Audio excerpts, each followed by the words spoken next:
ಗ್ರಾಮದಲ್ಲಿ ನೆಲೆಸಿ ಕಷ್ಟದ ಜೀವನದ ನಡುವೆ ನಾವು ಶಾಲೆ ಪ್ರಾರಂಭ ಮಾಡಬೇಕು ಎಂದು ಹುಸೇನ್ ಭಾಷಾ ಅವರಿಗೆ ಆಲೋಚನೆ ಬಂದ ಹಿನ್ನೆಲೆಯಲ್ಲಿ ರಿಚ್ ಶಿಕ್ಷಣ ಸಂಸ್ಥೆ 6ನೇ ವರ್ಷದ ವಾರ್ಷಿಕೋತ್ಸವ ಆಚರಿಸಿಕೊಳ್ಳುತ್ತಿರುವುದು ಶ್ಲಾಘನೀಯ ಎಂದು ಮಾನ್ವಿ ಕಲ್ಮಠದ ವಿರೂಪಾಕ್ಷ ಪಂಡಿತಾರಾಧ್ಯ ಶಿವಾಚಾರ್ಯ ಸ್ವಾಮೀಜಿ ತಿಳಿಸಿದರು.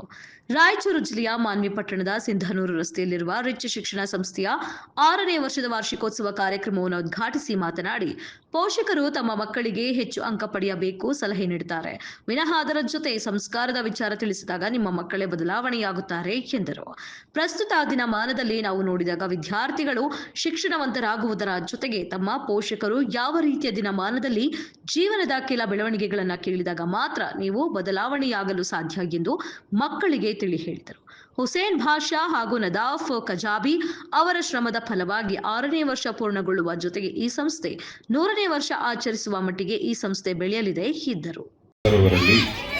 ಅವರ ಶ್ರೀಮಂತರಾಗಿರುವ ನದಾಫ್ ಕಾಜಾಬಿರವರಲ್ಲಿ ಹಾಗೆ ಇಲ್ಲಿ ಕೂತಿರುವಂತಹ ಎಲ್ಲ ಪಾಲಕರಲ್ಲಿ, ಮಕ್ಕಳಲ್ಲಿ, ಪತ್ರಿಕಾ ಮಿತ್ರರಲ್ಲಿ ಎಲ್ಲರಲ್ಲೂ ಕೂಡ ಪ್ರೀತಿ ನಮಸ್ಕಾರಗಳು.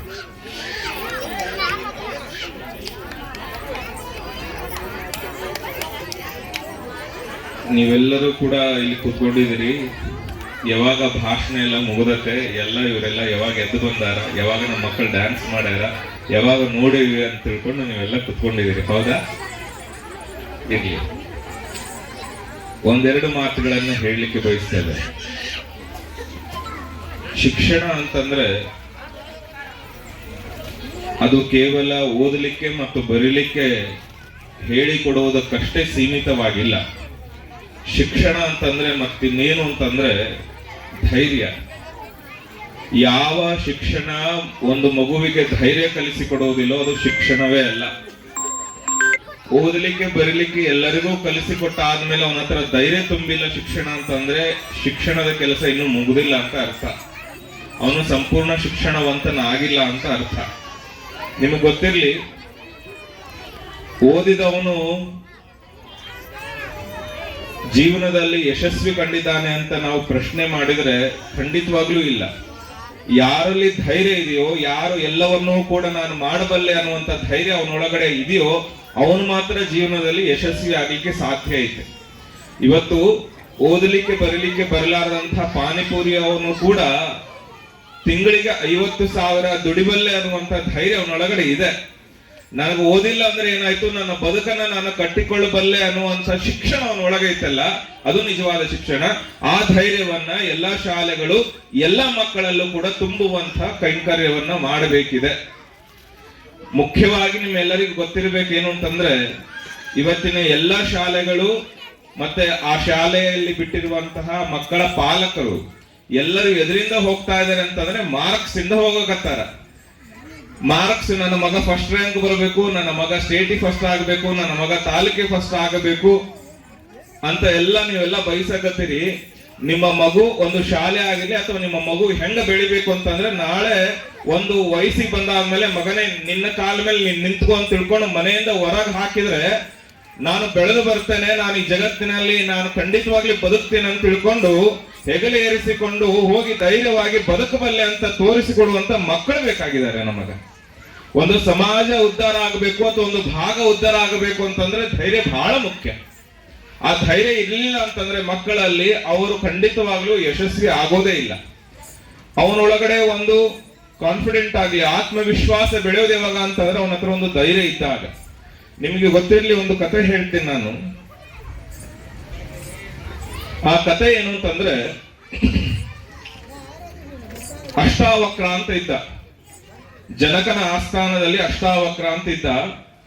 ಅಷ್ಟಾವಕ್ರ ಅಂತ ಯಾಕೆ ಕರಿತಿದ್ರ ಅಂದ್ರೆ ಅವನ ದೇಹ 8 ತರ ಡೊಂಕಾಗಿತ್ತು, ವಿಕಾರವಾಗಿದ್ದವನು. ಹಂಗಾಗಿ ಅವನಿಗೆ ವಕ್ರ, 8 ತರವಾಗಿ ವಕ್ರ ಇದ್ದವನಿಗೆ ಅಷ್ಟಾವಕ್ರ. 8 ಅಂದ್ರೆ ಅಷ್ಟ, 8 ಕಡೆ ವಕ್ರವಾಗಿರುವಂತಹ ದೇಹ.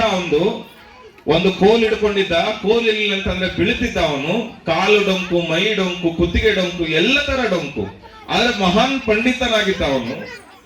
ಒಂದು ದಿವಸ ಏನಾಗುತ್ತಂತಂದ್ರೆ, ಜನಕ ದೊಡ್ಡ ಆಸ್ಥಾನದ ರಾಜ ಅವನು, ಜನಕ ಮಹಾರಾಜ ಒಂದು ಆಸ್ಥಾನದಲ್ಲಿ ಮೇಲೆ ಕುತ್ಕೊಂಡಿದ್ದಾನೆ. ಜನಕ ಒಂದು ಆಸ್ಥಾನದಲ್ಲಿ ಕುತ್ಕೊಂಡಿದ್ದಾನೆ. ಅಷ್ಟಾವಕ್ರ ಒಳಗ ಕಾಲಿಟ್ಟ. ಇವನು ವಕ್ರವಾದ ಮೈ ನೋಡಿ ಎಲ್ಲರೂ ಸೇರಿಬಿಟ್ಟು ನಗಲಿಕ್ಕೆ ಶುರು ಮಾಡಿಬಿಡ್ತಾರೆ. ಇವನ್ಯಾಕೆ ಇಲ್ಲಿ ಬಂದ ಅಂತ ತಿಳ್ಕೊಂಡು ಜೋರಾಗಿ ನಗಲಿಕ್ಕೆ ಶುರು ಮಾಡ್ತಾರೆ. ಇದನ್ನ ನೋಡಿ ರಾಜನಿಗೂ ನಗು ಬಂದ್ಬಿಡ್ತದೆ. ಅವನು ನಗ್ಲಿಕ್ಕೆ ಶುರು ಮಾಡ್ಬಿಡ್ತಾನೆ. ಅವಾಗ ಅವನು ಎದೆಗುಂದ್ಲಿಲ್ಲ. ಯಾರು ಅಷ್ಟಾವಕ್ರ ಎದೆಗುಂದ್ಲಿಲ್ಲ.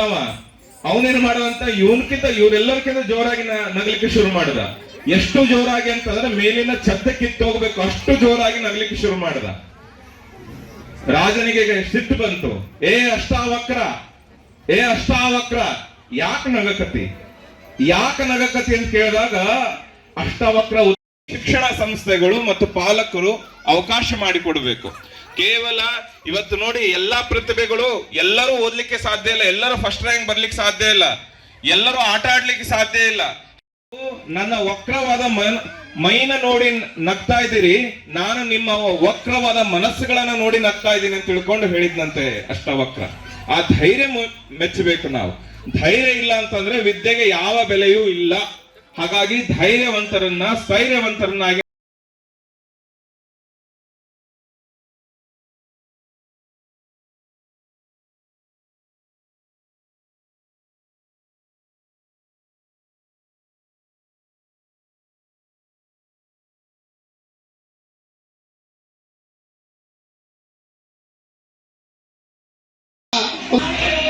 ಶೈಕ್ಷಣಿಕ ಶಿಕ್ಷಣ ಸಂಸ್ಥೆ ಹೆಸರು APJ Abdul Kalam education trust.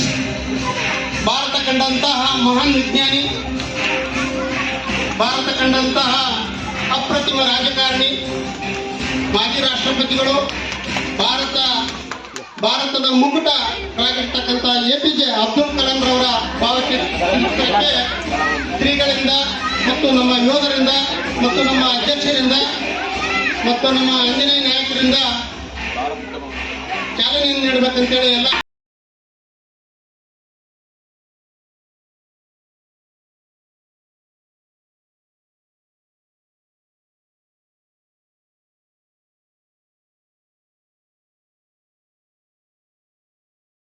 ಮಾರ್ಗದರ್ಶಕರಾಗಿರ್ತಕ್ಕಂಥ Shri Vijay Kumar Gowda sir ಇವರನ್ನು ಸಹಿತ ವೇದಿಕೆಗೆ ಆಹ್ವಾನಿಸುತ್ತೇನೆ.